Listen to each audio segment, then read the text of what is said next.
자, 이제 가우시안 플러스 시작하겠습니다. 오늘 실수 코드가 있긴 있습니다.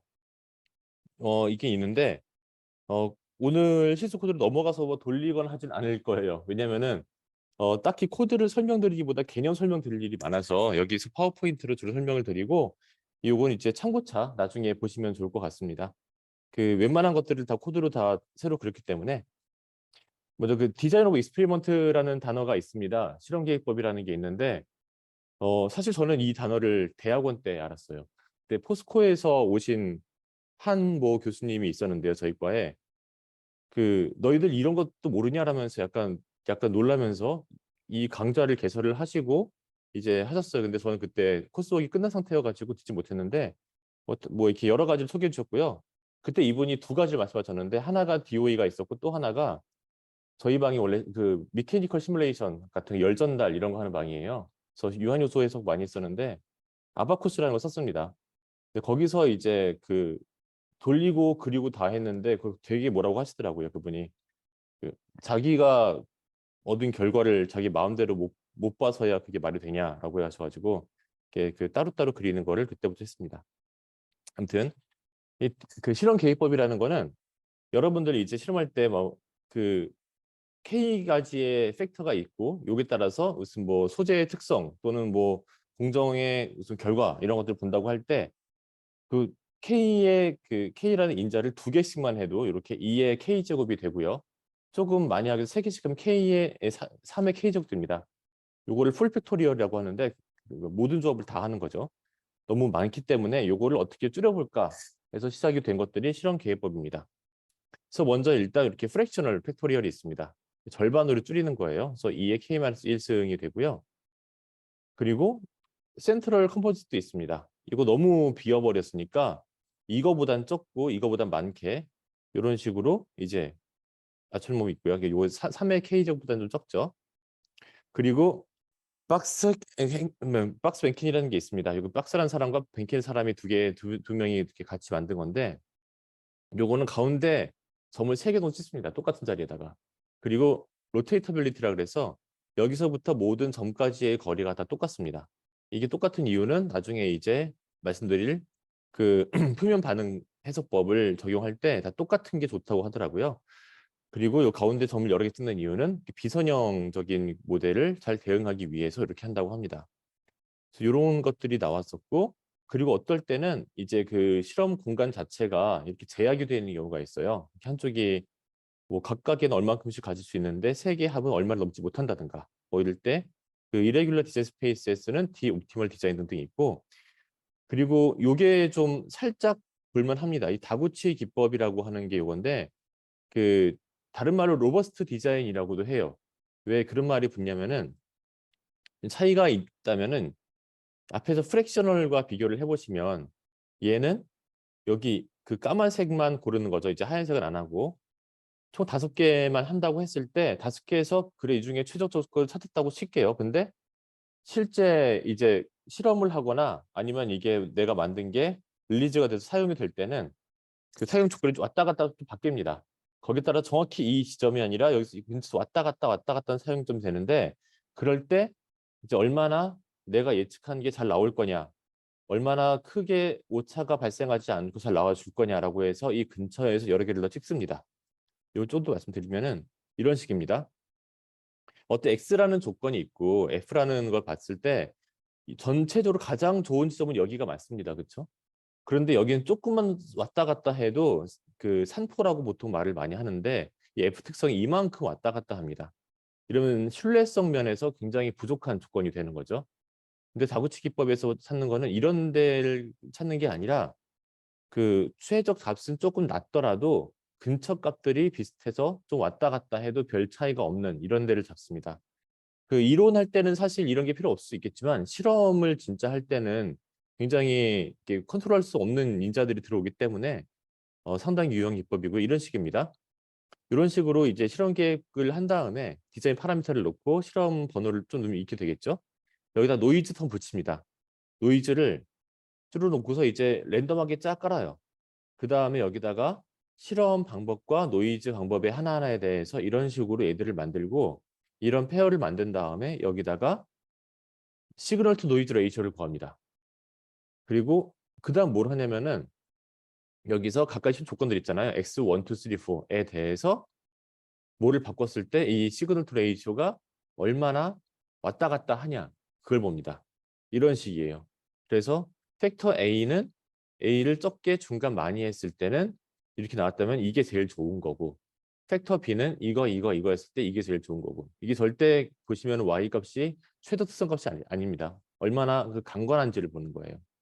그래서 이런 것도 보는 것도 있다라고 간단하게 전달을 드리고요. 그 다음에 이제 DOE로 결과를 얻었으면은 그 다음에는 이거를 끝나는 게 아니죠. 만약에 이렇게 해서 한 10개 정도의 실험을 했다라고 치면은 이 중간에 여기서 베스트 조건이 있다는 보장이 없습니다. 그렇죠? 보통 이것들을 가지고서 그 다음에 어떤 실험을 할지를 고민을 해야 되고 아니면 이게 베스트 조건이 어쩌다가 운 좋게 걸렸다고 해도 그걸 확인하기 위해서라도 딴 데도 찍어봐야 됩니다. 그럼 어디를 찍을 거냐 할 때 쓰는 게 이제 반응 표본법이라고 말하는 리스판스 서피스 메소드입니다. 이렇게 얻은 결과를 바탕으로 보통 이렇게 피팅을 이렇게 곡선 피팅을 해가지고 그 중에서 이제 내가 실험하지 않은 곳들이 어디가 어떤 값들이 있을까를 찾아가는 겁니다. 그래서 그 초간단 예제 요거 이제 그 예제 코드에도 담았는데 이런 게 있다고 칠게요. 식물을 키우는데 조명을 켜고 바뀌었습니다. 오프랑 온인데 바뀌었네요. 끄고 켜고가 있고요. 그다음에 그 물을 안 주고 주고가 있습니다. 적게 많이 주고. 근데 당연히 불을 켜고 물을 많이 준 거에서 많이 자랄 건데, 그렇죠? 그러면은 얼마나 더 줄 거냐, 뭐 이런 등등을 볼 수 있을 거예요. 여기서 지금 넣은 예제는 보시면은 변수를 단일로 통제를 했을 때 나오는 두 개가 평행합니다. 그죠? 일단 물을 더 많이 주면은 더 잘 자란다. 빛을 주면 더 잘 자란다. 그건 당연한 거고 이 평행하다는 거는 뭐냐면은 서로 독립이라는 겁니다. 그래서 두 개를 별도의 항으로 놓을 수 있다라는 의미가 돼요. 그래서 이거를 가지고 1차 선형 회귀를 이렇게 할 수 있습니다. 식물의 키는 45.5 플러스 5.5 곱하기 라이트 온오프 플러스 14.5 워터링 로우 하이가 되고요. 이 식을 가지고 계산을 해보면 실제 참값이랑 예측값이 거의 비슷합니다. 그 약간 어긋나는 거는 이제 이때랑 이때가 그 절편이 조금 다른데 그걸 그 중간값을 찾는 바람에 약간의 0.5 정도 오차 발생하는데 준수하죠 이만하면. 그런데 이럴 수가 있습니다. 인터랙션이 포함되어 있는 경우는 이렇게 보시다시피 평행하지가 않습니다. 그러면은 뭐가 들어가냐면은 일단 이대로 그대로 놓으면은 값이 이렇게 처참해집니다. 아까는 거의 잘 맞았는데 지금은 되게 많이 안 맞기 시작을 해요. 그래서 이럴 땐 교차항을 넣습니다. 두 개를 곱한 값을 넣습니다. 그러면은 얘를 곱한 걸 넣고서 같이 이제 회귀를 돌려주면은 다시 꽤 잘 맞는 모델이 태어나고요. 이렇게 해서 이걸 파생 변수라고 하죠. 간단하게는 곱하거나 뭐 제곱을 하거나 뭐 나누기를 하거나 익스포넨셜에 올리거나 등등 방법이 여러 가지가 있는데 그 가장 좋은 거는 그 거번의 이퀘이션을 알고 있다면 이퀘이션에 있는 항을 이렇게 재현해서 넣는 게 효과가 굉장히 많이 올라갑니다. 근데 보통 이제 저렇게 심플 경우는 없고 이렇게 보통 복잡한 경우들이 있죠. 복잡한 경우 중에서도 좀 간단한 케이스. DOE를 하고 RSM 해서 최저값 찾아가는 경우를 한번 해보겠습니다. 요거 이제 그 X랑 Y라는 변수가 그 마이너스 2부터 2까지 가질 수 있는 범위 안에서 Z라는 그 최종 목적을 높이고 싶은 거예요. 근데 이걸 전부 다 깔아보면은 이런 그림이 그려질 수 있을 거고 여기서 이 값을 딱 집으면 될 텐데 이렇게 하려면 실험기법을 할 이유가 없죠. 그죠? 최소한 실험을 적게 하고 이걸 하려고 하는 거니까. 그래서 이걸 위에서 보면 어떻게 이런 모양일 텐데요. 먼저 여기를 딱 4개를 했다고 하겠습니다. 그러면은 여기서의 값들이 나올 거예요. 그렇죠? 이 값들을 가지고 2차 당식 피팅을 합니다. 보통 2차를 많이 해요. 피팅을 하면 이렇게 벡터가 나오겠죠? 그렇죠? 이 벡터를 가지고 대표 벡터를 구해서 그 다음에 어디를 찍을지를 계산을 합니다. 그리고 전부 왼쪽으로 가니까 일종의 스케일 팩터 같은 거 곱해가지고 여기를 슝 가자. 그래서 여기를 찍어보자. 그 다음에 이렇게 됩니다. 그러면은 그 다음에 또 나오겠죠. 어디로 갈까? 위로 올라가자. 위로 올라가면은 이렇게 좀 더 가까워질 거죠. 그렇죠? 갈수록 이걸 반복하면은 한 7번, 7번쯤 했을 때는 센터에 이제 잘 가는 걸 볼 수가 있습니다. 요거 제가 임의로 한 게 아니라 이제 실제로 벡터를 구해서 아이터레이션 돌려가지고 구한 거고요. 근데 요게 이제 보면 단점이 있을 거예요. 2차식 피팅을 했을 때 그러면은 여기서 범위의 한가운데 올 때도 있을 거고 어떻게 할 거냐 아니면은 2차식으로 커버가 안 될 수도 있어 어떻게 할 거냐 등등 있을 텐데 2차 다음 대신에 뭐 랜덤 포레스트 같은 걸 쓰기도 하고요. 그런 걸 통해서 비선형성을 커버를 하기도 합니다. 이렇게 해서 되게 많이 써요, 실제로. 사실 저도 RSM 쓰는 거는 학교에 있을 때 저도 그냥 말만 들었지 쓴 적 없었는데 저기 전 직장 회사에 갔더니 이걸 써가지고서 이제 실험 조건을 잡더라고요. 거기 실험 한 번 하면 다 돈이니까 당연히 이렇게 했을 거고 단점이 있습니다. 어떤 단점이 있냐면 이거를 쳐놓을게요. 예. 단점 뭐가 있냐면 시작점에 따라서 그걸 다릅니다.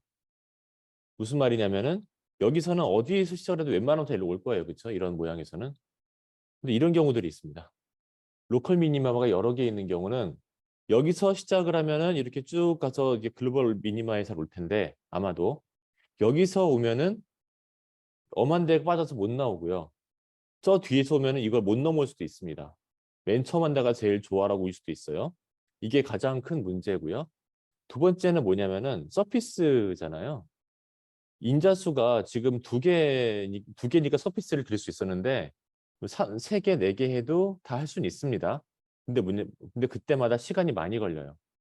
그래서 보통 이런 경우가 좀 실험이 좀 복잡해지거나 그럴 때는 정말 쓰기 힘들고 인자 두 개만 딱 컨트롤해서 두 개의 조합 중에 뭐가 제일 좋아를 봅니다. 그래서 인자가 A부터 Z까지 되게 많이 있다면은 두 개씩 골라서 번갈아 가면서 컨트롤을 하는 게 보통이고 그것도 수학적 방법론이 있습니다.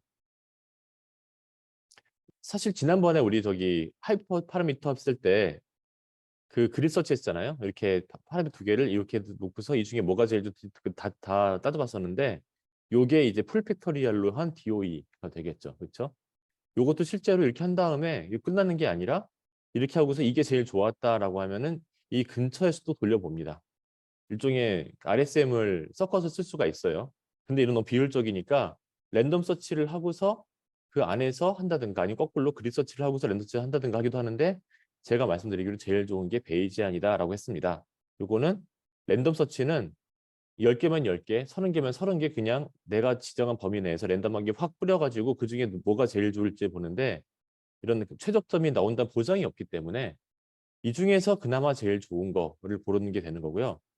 베이지안 서치는 하나 해보고 그 결과로 또 하나를 해보고 이렇게 왔다 갔다 하면서 하다 보니까 랜덤보다는 오래 걸리는데 그리드 서치보다는 훨씬 적게 실험을 하면서 좋은 결과를 얻은 거를 보여드린 적이 있어요. 저도 무조건 베이지안만 씁니다. 자, 이제 베이지안이 뭐길래 그런지를 말씀을 드려볼게요. 참고로 슬라이드가 지금 20몇 페이지밖에 안 되는데 설명이 좀 많아서 시간이 어, 좀 너무 잡아놓긴 했습니다. 그 확률을 우리 어릴 때 학교 배우긴 했지만 이제 그 다 배운 건 아니거든요. 보통 이제 주사위를 던져서 6이 나올 확률은 물어보면은 6분의 1 보통 말을 합니다. 그렇죠? 근데 실제로 6번 던지면 그중에 한 번이 6이 나오냐라고 하진 않죠. 그래서 요거는 그 빈도주의라고 하는데 무한히 많이 반복했을 때 어디에 수렴할 거다라고 하는 거예요. 그래서 실제로 그 코드를 짜가지고 던져보면은 60번 했을 때 14번 나와서 6분의 1과는 좀 먼 확률이 나왔지만 6만 번 했을 때 10,000번 가까이 나옵니다. 이렇게. 그래서 점점 더 수렴하는데 이걸 빈도주의라고 하고 또 다른 게 있습니다. 베이지주의, 베이지아니즘이라고 하는 게 있습니다. 이거는 6분의 1만큼 확신할 수 있다라고 합니다. 재밌는 건 요거예요. 6분의 1일 거야 라고 하는 게 아니라 확신의 정도를 확률로 표현합니다. 그래서 면이 6개니까 이게 도박사가 장난치지 않은 공정한 주사위라면 6분의 1이 나올 걸 믿는다라고 하는 거고요. 장점은 데이터가 적어도 돼요. 그리고 왜냐하면 요건 이제 내가 모양을 알고 있으면 예상할 수 있죠. 단점은 사전 확률이 필요합니다. 사전에 6개의 면이 있으니까 6분의 1쯤 나오겠지라고 하는 이런 약간의 그 지식이 있을 수 있고요. 최소 믿음이라도 필요합니다. 이거는 어떨 거야? 좀 직관이라도 필요합니다. 이걸 만든 베이즈라는 분이 직업이 목사님이세요. 뭔지 좀 잘 어울립니다. 그래서. 예?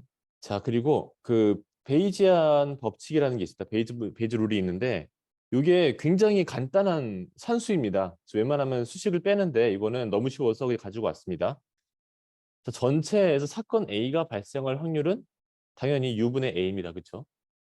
B가 발생 확률은 U분의 B예요.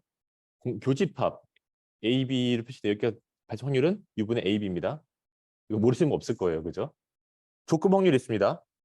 B가 발생했다고 쳤을 때 그중에 A가 또 발생할 확률을 물어볼 수 있어요. 그러면은 B가 발생할 확률 중에 A가 발생할 확률 A, B 요거겠죠. 그렇죠? 이거는 B는 여기서 이렇게 되고 A, B는 이거니까 요거는 결국 P, B분의 P, A, B입니다. 직관적으로도 충분히 이해할 수 있어요. P, B분의 P, A, B. 그렇죠? 산수입니다. 그냥. 여기서 똑같이 A, B 위치만 바꿔주면은 A가 발생했을 때 B가 발생할 조건부 확률 PBA는 PA분의 PAB가 되고요. 얘들을 이거랑 이거를 엮으면 이거를 곱하고 양변에 곱하고 해서 PAB 똑같으니까 이런 식이 나옵니다. 그렇죠? 그래서 이렇게 PAOB는 이런 식으로 아주 간단한 식이 나옵니다. 근데 이게 굉장히 재밌는 식입니다. 이걸로 굉장히 많은 걸 알 수가 있어요. 여기서 이 PA를 사전 확률이라고 합니다. 사건 B와 무관하게 A가 발생할 확률이죠. 그리고 여기서 PAB는 포스터리어라고 합니다. 사후 확률. 사건 B가 발생했을 때 사건 A가 발생 확률. 그럼 우리는 이제 이거를 알고 싶을 때가 되게 많아요. 그리고 요거를 알고 있다고 쳐요. 여기서 어떻게 일로 가냐면 두 개가 필요합니다. 요 실제 사건 B가 발생한 확률, 요거 에비던스라고 하고요. 그리고 A가 발생했을 때 B가 발생할 확률, 요게 필요합니다. 요거면 곱하기 나누기만 하면 이게 나옵니다. 이거 어디다 써먹냐? 말씀드릴게요. 자, 어떤 병을 진단하는 키트의 양성 진단율이 있다고 할게요. 무슨 코로나 뭐 키트도 많이 쓰실 텐데 그런데 제가 어떤 증상이 있어가지고 병원에 갔어요. 검사했더니 양성이 나왔어요. 자, 저는 아마 병에 걸릴 확률이 적지 않겠죠. 그렇죠? 그게 잘 맞는 거니까. 근데 진짜 병에 걸릴 확률이 얼마일까를 구해야 됩니다. 이때 이걸 씁니다. 자, 그러면은 병에 걸려 있을 때 테스트가 양성의 확률을 구하면 되겠죠? 아닙니다. 이거 반대입니다. 일단 내가 본 결과 테스트가 양성이란 결과예요. 테스트가 양성인데 병에 걸려 있을 확률이 얼마냐? 이걸 봐야 됩니다. 그래서 일단 요건 알고 있어요. 요거는 키트 양성 진단율. 병에 걸렸을 때 양성의 확률은 0.9라는 거 알고 있습니다. 근데 알아야 될 건 요겁니다, 이제. 이것들 알아야 되는데 이거 두 개 알아야 돼요. 근데 병에 걸릴 확률 그냥 진단을 하건 말건 요거는 비슷하게 이제까지 병에 걸린 사람의 비율을 보면 알 수가 있을 거예요. 겨울철 독감 같은 경우는 되게 많이 걸리기 때문에 그 서로게이트 모델이라고 하는데 그 대충 알 수가 있습니다. 물론 코로나 같이 새로 병이 나와서 막 증가할 땐 여기 좋지가 않아요. 하지만 알려진 병이라면 가능하고 이게 희귀병이라고 할게요. 0.2%밖에 안 걸립니다. 전 세계 사람들이. 특히 한국인들이 내가 속해 있는. 그리고 이제 이걸 알았으니까 이거 알고 이거 알고 이거 하면 됩니다. 요거는 뭐냐면은 누구에게나 테스트가 양성이 나올 확률입니다. 누구에게나라는 말은 병에 걸렸든 안 걸렸든. 그죠? 양성인데 양성이 나올 확률, 음성인데 양성이 나올 확률 요거 못하네요. 두 개를 더하면 되죠. 이렇게 됩니다. 얘는 이렇게 바뀔 수가 있고 여기서 요게 필요해요. 요거 다 아는 거, 요거 다 아는 건데 요걸 몰라요. 요게 병에 안 걸렸는데 양성이 나올 확률, 즉 위양성률이라고 할게요. 요거를 이제 뭐 키트를 판매하기 전에 발매하기 전에 그 이제 뭐 임상 실험을 통해서 이런 것들을 수집을 하는데 여기 5%라고 하겠습니다. 굉장히 낮은 편이죠.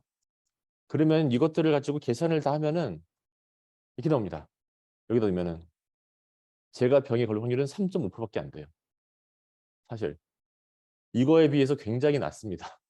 그래서 호들갑을 떨 게 아니라 정밀 진단을 받아볼 필요가 있는 거죠. 근데 또 바꿔 말하면은 검사 안 했으면은 0.2%였어요. 그런데 검사를 함으로 확 올라간 거기도 합니다. 이런 식으로 볼 수가 있고요. 이 베이지안이 가장 유명했던 사례 중 하나가 이겁니다. 94년도에 오제이 심슨 사건이 있었죠. 미국의 미스 족슨 선수가 부인을 죽였네 안 죽였네로 재판을 많이 했었는데 어, 이 사람이 무죄를 받았어요. 결국 결과적으로. 그런데 그때 변호인들의 주장 중에 하나가 아내에게 폭력을 행사한 사람이 0.1%만 사람 죽인다. 심슨이 그 사람이란 말이냐? 라면서 변호를 했는데 이게 굉장히 잘못된 겁니다. 일단 아내가 죽어 있잖아요. 아내가 죽어 있는 중에서 남편에게 죽어서 확률을 봐야 되는 거예요. 그러면 확률 확 올라갑니다. 그죠? 베이지안이 개념이 잘못 쓰여가지고, 그러니까 잘못 아예 안 쓰인 거죠. 안 쓰여서 그 배심원들을 농락한 케이스예요. 진짜 이거 말고도 여러 가지 뭐 다른 뭐 증거들이 있었지만 굉장히 유명한 사건이고요. 그 베이지안의 특징은 또 뭐가 있냐면은 여기서 PB가 있잖아요. 에비던스라는 게 들어갑니다. 실제 관측한 데이터가 들어간다는 뜻이에요. 사전의 믿음과 같이. 그러면 뭐냐면은 내가 사전에 갖고 있던 믿음이 얼마건 간에 데이터에 의해서 그게 바뀔 수 있다는 뜻이에요.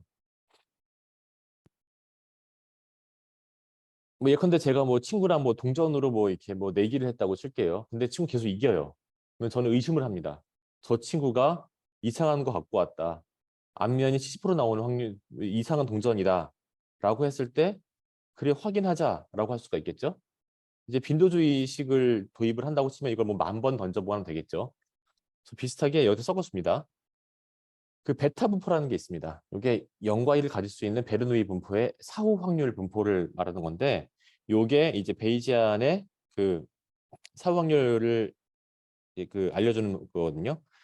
그래서 그 파이썬에서 사이파이의 스태츠 통계 모델 중에서 베타가 있습니다. 얘에서 베르누이 RVS 랜덤 베리어블 요걸 가지고 오고요. 그리고 이제 이렇게 PDF 그 확률 밀도 함수입니다. 요거 여기다가 처음에는 그냥 내가 갖고 있는 믿음 앞면이 7, 뒷면이 3일 거야인데 막 반복하면서 많이 던지겠죠? 그때 앞면이 나온 횟수를 여기다 더하고 앞면이 나오지 않은 뒷면이 나온 횟수를 여기다 더해서 이거를 보정하는 식입니다. 앞에서 뭐 수식이 뭐 이렇게 있었지만 그거 안 쓰고 그냥 코드 쓰면 돼요. 실제 쓸 때는. 그래서 맨 처음에 그냥 안 던졌을 때의 상태입니다. 이렇게 가장 많은 게 0.74. 네, 제 믿음이랑 거의 비슷 나왔고요. 던집니다 이제. 주사위를 이거 동전을 5번 던졌더니 올라갔어요. 사기일 거야가 됩니다 점점. 근데 20번 했더니 내려왔고요. 57로. 50번 했더니 0.58 됐고 100번 했더니 0.52 되고 이게 0.5는 수렴합니다. 그렇죠? 그래서 이런 그림 많이 보십니다. 초기의 믿음이 증거에 의해서 데이터에 의해서 수정되는 겁니다. 사후의 믿음으로. 그러니까 편견이 데이터로 교정이 되는 이런 케이스를 볼 수가 있고요. 반대로 나이브하게 그냥 믿고 있다가 진짜로 했더니 이거 사기였네 이렇게 볼 수도 있고요. 이런데 잘 쓰입니다. 가우시안 플러스 넘어갈게요. 30분 지났네 벌써. 네. 일반적인 리그레션은 우리 많이 했잖아요. 그냥 이렇게 데이터 주고서 이제 식 찾는 거죠. 그렇죠? 요게 선형획이라면은 식이 나올 거고 랜덤 포레스트랑 아니면은 뭐 그 신경망 같은 경우는 식은 안 나오지만 모델이 나올 거고요. 여기서 이제 파라미터를 추정을 합니다. 이때 파라미터라고 하면 여기서 이제 1차를 넣으면은 A, B 두 개의 파라미터가 있을 거고요. 내가 2차 함수를 넣으면은 A, B, C 세 개가 나올 겁니다. 그럼 여기서 이제 넣는 거에 따라서 다른 값이 예측이 될 거예요. 요 X 스타에서. 근데 가우시안 프로세스는 이런 딱 식으로 안 떨어집니다. 그 확률 변수라는 개념을 쓰는데요. 여기서 이런 그 개수 같은 것들이 확률적으로 존재한다라고 봅니다. 얘가 번역을 전 되게 잘 했다고 보는데 영어는 랜덤 베리어블이에요. 랜덤 변수입니다. 근데 보통 어떤 가정을 하냐면 얘가 가우시안 분포를 가지고 있고 평균과 표준 편차가 미지수다라고 놓습니다. 그러니까 여기서는 미지수가 하나가 되지만 실제로는 두 개가 되는 셈이에요. 그 하나에 대해서. 그래서 이렇게 두루뭉술하게 되는 케이스가 생겨버리고요. 이 중에 어디 있을지는 모르지만 확률적으로 이 선은 가까이 제일 많이 있겠지라고 생각합니다. 그래서 보통 이렇게 표현을 많이 하고요. 이게 그 가우시안 분포를 가정하기 때문에 가우시안 프로세스라는 이름을 붙습니다. 여기서 그 K가 들어가는 게 커널 함수라는 게 있는데요. 두 관측값 사이의 기하학적 유사도를 이렇게 넣습니다. 그래서 커널 함수를 바꾸면 똑같은 데이터를 넣어도 예측 결과가 달라지기도 합니다. 그리고 여기서 아까 그래서 무슨 사전 확률 같은 게 있었는데 뭐냐 보면은 이 전체가 사전 확률입니다. 여기서는 내가 이렇게 가정을 하고 넣었다라고 하는 거기 때문에 사전 확률이고 데이터가 여기 들어오면서 교정이 되는 구조입니다. 여기서는 프라이어가 뭘까요? 사전 확률이 여기서는 요겁니다. 나는 이거를 1차라고 믿어. 2차라고 믿어라고 하는 게 넓은 의미에서 사전을 볼 수 있습니다. 물론 베이지는 아니지만 실제 한번 해볼게요. 샘플 데이터를 만들어 봅니다. 0부터 10까지 1000개로 이루어진 이런 곡선을 만들었어요. 랜덤 함수를 좀 이용을 하고 해서. 그래서 여기 x sin x라는 거고요. 이제 여기다가 이거를 피팅을 하는데 먼저 트레인셋을 보통 뭐 3대 7, 8, 뭐 8대 2 나누는데 6개만 딱 가지고 옵니다. 무려 6대 994예요. 6개만 딱 가지고 학습시킵니다. 여기서 이제 요건 랜덤 노멀 제너레이터는 그냥 이제 요걸 반복해도 똑같이 나오게 하는 그냥 장치이고요. 그래서 이렇게 X 트레인과 Y 트레인을 딱 하나, 둘, 셋, 넷, 다섯 개, 여섯 개를 뽑습니다. 이걸로 학습시킬 거예요. 그럼 얼마나 잘 맞추나 볼게요. 아까 커널을 얘기했는데 커널 지정합니다. 보통 이제 그 RBF 레디얼 커널을 지정을 하고요. 가우시안 비슷해서 많이 합니다. 여기다가 이제 적절한 파르트를 넣습니다. 그리고 여기다가 가우시안 프로세스 리그레서라고 하는 거를 사이클린을 불러와가지고 커널을 집어넣고요. 요거는 이제 뭐 다시 여러 번 다시 해봐라라고 하는 인자입니다. 그러면 그냥 우리 뭐 이제까지 리니어 리그레션, 뭐 랜덤 포레스트 불러오듯이 불러온 겁니다. 그냥 불러온 거에다가 핏을 해요. X 트레인, Y 트레인을 아까 6개를 집어넣습니다. 그리고 커널을 보면은 여기서 랭스 스케일이 처음엔 이게 1.0이었는데 이제 학습에 대해서 좀 바뀐 걸 볼 수가 있어요. 이 값이 뭐 중요하다는 뜻이 아니라 바뀌었다는 겁니다. 그림을 그리면 이렇습니다. 6개로 학습시킨 걸 그렸더니 이렇게 나온 거예요. 상당히 잘 맞죠? 그렇죠? 우리는 함수의 형태를 지정하지도 않았고요. 무슨 뭐 사인이든 뭐 폴리노미를 넣지 않았고요. 그냥 요걸 가지고서 네가 제일 그럴싸하게 만들어봐. 라이클리우드라는 개념이죠. 했더니 이제 이렇게 요 주황색 선을 따라서 이게 아마 중간 이쯤 될 걸이라고 얘가 얘기를 했고요. 그리고 일반 회계에서 없던 게 있습니다. 요 백그라운드 음영이 있는데 이게 뭐냐면 95% 신뢰 구간입니다. 신뢰 구간이란 개념을 잠깐 말씀드리면 선거 끝나고 뭐 이제 사전 투표 같은 거 해서 예측 같은 거 할 때도 나오잖아요. 뭐 95% 신뢰 구간 얘기 나오는데 이게 뭐냐면은 이제 내가 가지고 있는 게 전체 데이터가 아니라는 걸 가정합니다. 전체가 이만큼이 있고 난 그중에 이만큼을 뽑았어. 그리고 얘의 평균을 구했어. 라고 하잖아요. 이렇게 20번 샘플링을 따로 했을 때 독립적으로 하고 평균을 구했을 때 그중에 20번 중에 19번은 이 안에 있을 거야 입니다. 데이터의 전체가 데이터 평균이에요. 그래서 신뢰 구간이 좁다. 만약에 90%다. 뭐 이러면은 좁다는 얘기는 더 좋은 거죠. 그만큼 더 믿을 수 있는 거죠. 이 안에 다 갇혀 있는 거니까. 신뢰가 넓다. 만약에 100%다, 100%라면은 이 경우는 마이너스 무한대부터 플러스 무한대까지입니다. 100%, 무조건 다 들어야 되니까요. 그래서 99%도 쓰는데 보통 95% 많이 쓰는 게 적절히 보기 좋고 적절히 의미가 있어요. 그래서 여기에 보시면은 요 넣은 게 의미고요. 여기서 이렇게 뽑아가지고 1.96을 곱한 게 여기 있는 이 99% 신뢰 수준의 1.96입니다. 그래서 그림 이렇게 되고요. 말 나온 김에 요거 신뢰 구간이 잠깐만 더 하면은 불확실성을 나타낸 지표가 있습니다. 이제까지 앞에서는 머신러닝을 하면은 그냥 이제 뭐 RMS의 얼마, 그래서 전체 100점 중에 몇 점이다. 뭐 이런 식으로 R 스퀘어 얼마 이렇게 말했었는데 가우시안 프로세스 같은 애들은 얘를 얼만큼 믿을 수 있어. 이거 얼만큼은 못 믿어라는 걸 전달을 같이 해요. 그래서 평균이란 시그마 다 아실 거고 표준 오차가 있습니다. 표준 오차는 표본 분포의 표준 편차예요. 그래서 시그마를 루트 n으로 나눕니다. 샘플이 많으면은 똑같은 시그마에도 여기 적어진다는 뜻이고요. 신뢰 구간은 평균이 이 안에 있겠지라는 거죠. 그렇죠? 그래서 얘들을 나란히 그림을 그리면 똑같은 데이터에서 샘플리만 다르게 했어요. 평균 데이터 셋이었는데 344개부터 5개까지 데이터 숫자를 다르게 해가면서 이거를 그리면 이렇습니다. 데이터의 분포를 이렇게 음영으로 그렸고요. 표준 편차는 거의 똑같아요. 랜덤하게 뽑았을 때 전체가 어떻게 잘 유지된다 볼 수 있지만 데이터의 분포 모양은 바뀌죠. 그렇죠? 그런데 표준 오차는 데이터의 개수가 344개에서 5개 줄수록 거의 점에서부터 이만큼 늘어납니다. 점점 못 믿을 게 돼간다는 뜻이 되고요. 신뢰 구간도 마찬가지입니다. 여기다가 일정으로 곱한 거기 때문에 오차에 비례해서 같이 증가합니다. 그래서 데이터가 많으면 믿을 수 있다라고 하는 말을 여기서 볼 수가 있어요. 이게 굉장히 중요한 게 제가 저번에 사내 게시판에다가도 올렸던 건데요. 그 포인트 오브 시그니피컨스라는 게 있습니다.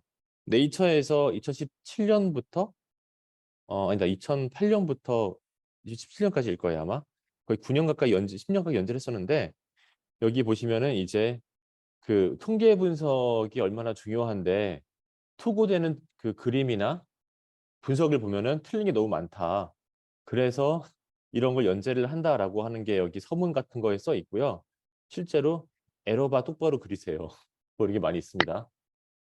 그 네이처에 투고되는 것 중에서 20% 정도가 그 에러바를 잘못 그려서 온대요. 보통 일반적으로 여러분들 하실 때 그냥 표준 편차 그냥 이렇게 쓰시고 하는데 여기서 말씀드리는 거를 간단히 결론만 먼저 말씀드리면은 95% 신뢰 구간을 쓰는 게 표준이라고 하고요. 그리고 만약에 뭐 다른 이유가 있어서 그 데이터의 범위라던가 뭐 민맥스라던가 아니면은 시그마를 표현할 때는 이거는 시그마다 민맥스다 표준 오차다 등등을 옆에다 적어주라고 합니다. 그래야지 헷갈리지 않아요. 여러 논문 같이 보는데 이 논문은 뭐 신뢰 구간, 이 논문은 표준 오차, 이 논문은 데이터 범위 이래 버리면은 이제 두 개를 나란히 놓고서 이게 되게 안 좋네라고 볼 수가 있으니까 무슨 얘기죠?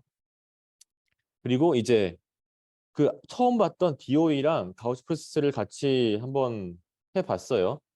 이런 퍼런색 곡선에다가 맞춰 보겠다라고 하고 이거를 어떻게 하면 가장 적게 반복해서 맞출 수 있을까를 한번 해봤습니다.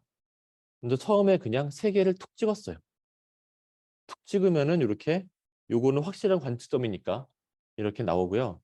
그다음에 어디를 찍어야 될까 했을 때 요게 실내 구간이잖아요. 실내 구간이 가장 넓은 데를 찍는 게 좋겠죠. 불확실성이 해소되니까 넓은 데를 찾아서 찍으라라고 했더니 여길 찍어서 잠시만요. 네. 여길 찍었고 그다음에 계속 반복시켰습니다. 그랬더니 점점 하면서 가끔 중간에 튀기도 하지만 이렇게 한 10번 정도에 걸쳐 가지고 데이터 많이 안 쓰고 이것도 데이터 1000개거든요. 약간 그 데이터거든요. 한 10대 개 가지고서 전체를 거의 잘 피팅을 했어요. 굉장히 강력한 기능입니다. 그래서 가우시안 프로세스가 상당히 많이 쓰입니다. 아까 찾은 레퍼런스인데요. 그 케미컬 리뷰라고 하는 작년 논문입니다. 여기 보시면 이게 자그마치 69페이지에 레퍼런스 420개짜리 거의 책인데요. 이거 보시면은 가우시안 프로세스가 머티리얼과 몰레큘스에서 어떻게 쓰이는지에 대해서 나와 있고 이제 가우시안 프로세스 방법론도 조금씩 약간 튜닝을 해가지고서 한 것도 있고요. 일반적인 얘기도 있고요. 그래서 뭐 이렇게 그냥 했을 때 스파스하게 했을 때 어떻더라 그리고 풀로 했을 때 뭐 그리드로 했을 때 어떻더라 뭐 여러 가지가 있습니다. 그래서 그리고 이제 가우스 프로세스를 하려면은 어떤 인자들을 어떻게 뽑았다 그 결과도 어떻게 했다 등등이 논문에 있기 때문에 그 이쪽 관련돼서 연구하시는 분들은 참고가 좋을 것 같습니다. 예, 발표 오늘 여기까지 마치겠습니다. 질문 있을까요?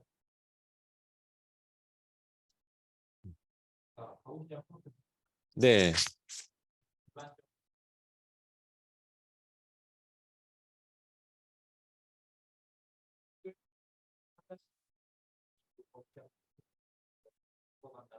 그건 아니에요. 그건 아니에요. 예, 제가 아까 오해를 불러일으킨 것 같은데, 여기서 아까 여기 이 그림 말씀이시죠? 예.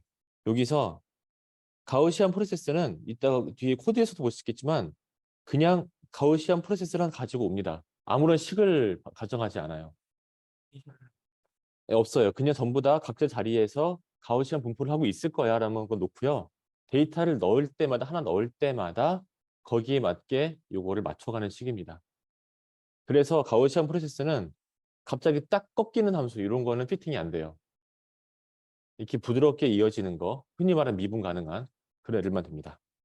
요거는 제가 아까 그 말씀 뭐냐면은 여기서 이제 이거를 그 통을 사전 확률이라고 할 수 있다면, 그러니까는 데이터가 이런 모양으로 분포하고 있을 거야라는 믿음을 가지고 시작을 했다면 같은 개념을 여기서 적용 뭘까? 이거는 여기 있는 식을 모양을 여기다 정의한 이게 일종의 사전 확률일 거다라고 말씀을 드린 거죠. 예, 네, 네 맞아요, 맞아요, 맞아요. 아 베이지안에서 보시면은 아까 그 동전에서 어딨죠? 동전이 요 뒤에 있었나 보네요.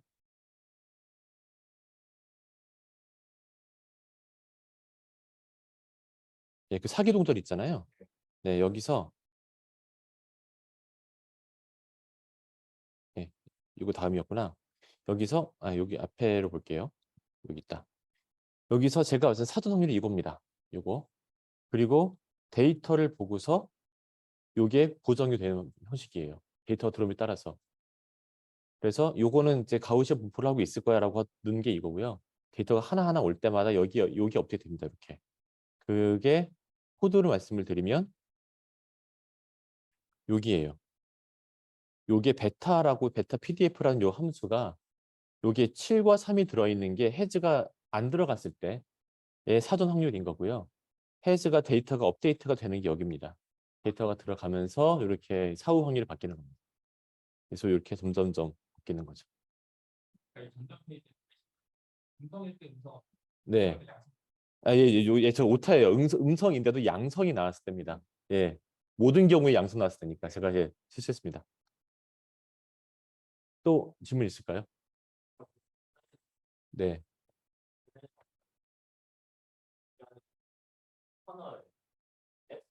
예.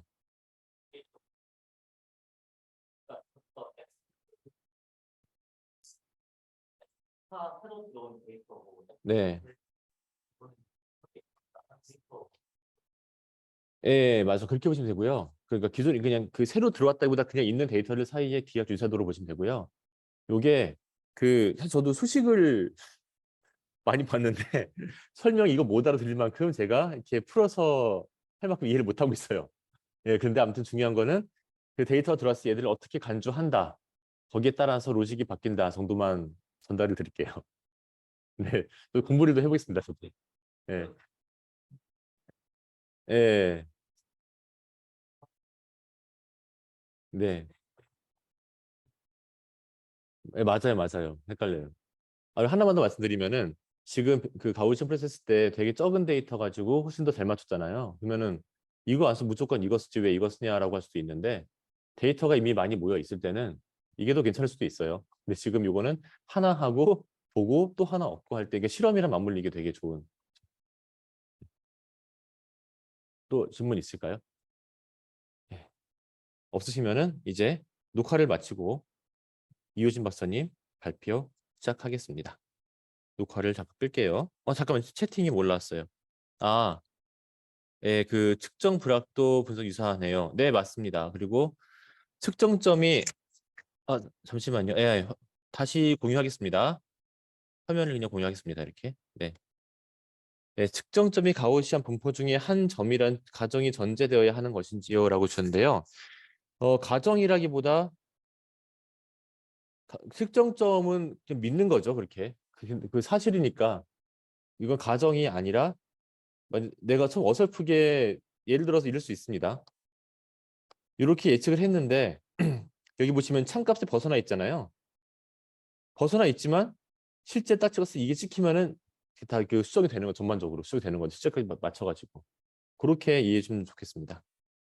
네, 답변 됐을까요, 박사님?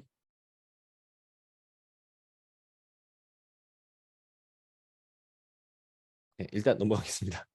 네, 그리고 예, 감사합니다. 네, 녹화를 마치고요.